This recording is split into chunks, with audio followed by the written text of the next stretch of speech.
niños y bueno, desde hace más de 3 años he estado realizando todo el estudio respectivo para poder brindar el mejor de los conocimientos. Entonces, este trabajo se ha desarrollado desde julio del 2012 hasta julio del 2013 y más o menos hemos tomado consideración del mismo,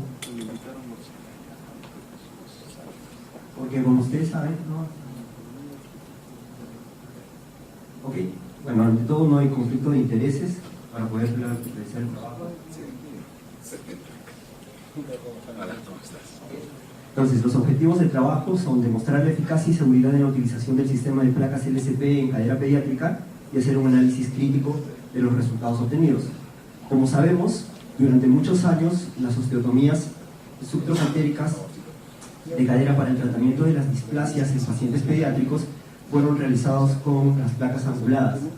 El problema de utilizar las placas anguladas muchas veces era que la deficiente técnica quirúrgica que se podía optar producía múltiples problemas o complicaciones que en muchos casos fueron publicadas y en otros no, como las rupturas de las placas o como las fracturas que se pueden producir a nivel del cuello femoral o alteraciones también en el mismo implante, los cuales se doblan, especialmente en pacientes con neuropatía o con problemas neurológicos, como los pacientes con parálisis cerebral infantil que tienen demasiada espasticidad.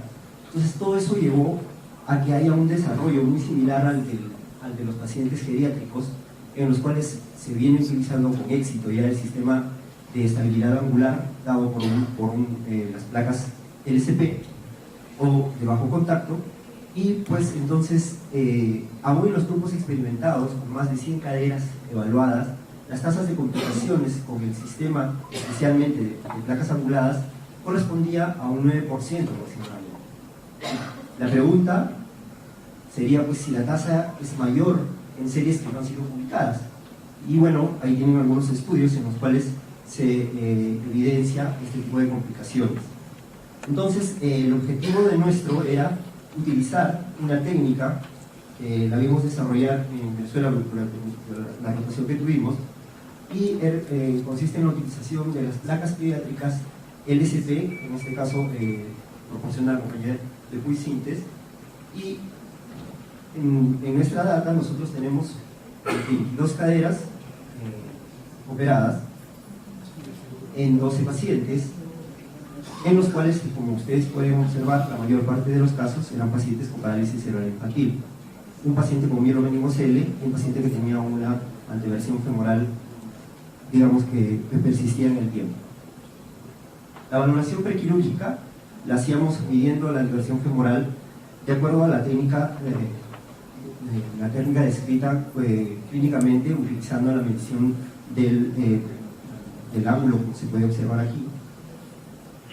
Esta medición es inexacta porque aquí no hemos colocado la mano todavía sobre la posición del trocánter para evaluar la porción posterior, pero nos da una idea de cuánto está la anteversión femoral clínicamente.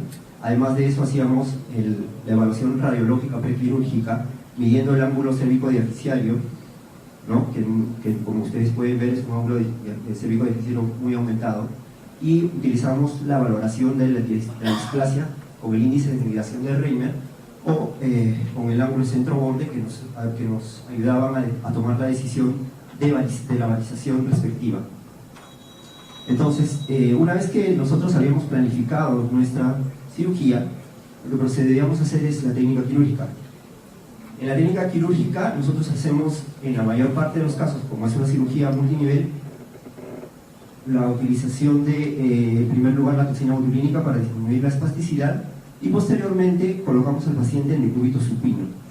El decúbito supino nos da una facilidad para abordar la cadera, permite reorientar muy bien el eje que queremos desrotar, podemos compararla con el lado contralateral, el implante se puede colocar muy fácilmente, el arco en C no se mueve de la posición vertical, el que se mueve es el miembro para colocar las guías, y entonces es una ventaja para nosotros poder trabajar en esta posición.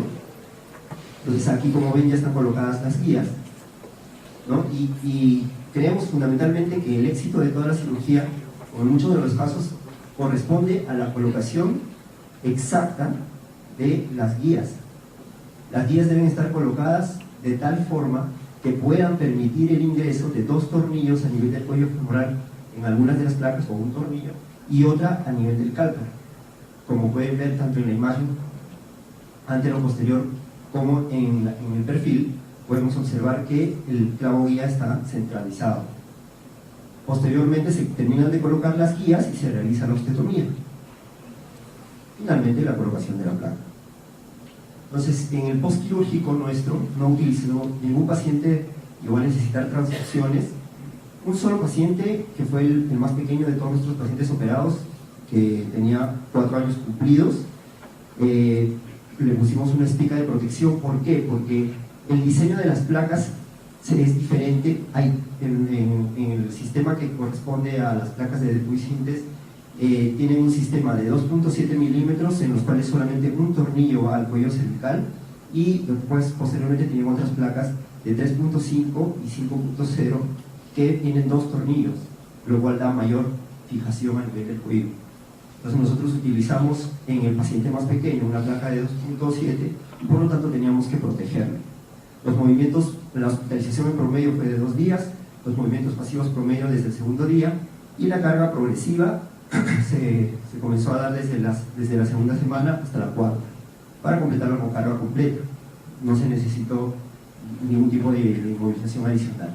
Entonces, dentro de los resultados, había evidentemente clínicamente una disminución de la anteversión femoral, y la consolidación se observó entre la 7ª y 8ª semana de tratamiento. Y como se puede observar, las caderas están corregidas. Entonces, el objetivo era valorar si obteníamos algún tipo de complicación, como osificaciones heterotópicas, pseudoartrosis, algún tipo de alteración sobre la corrección que habíamos logrado, y si tuvimos una complicación.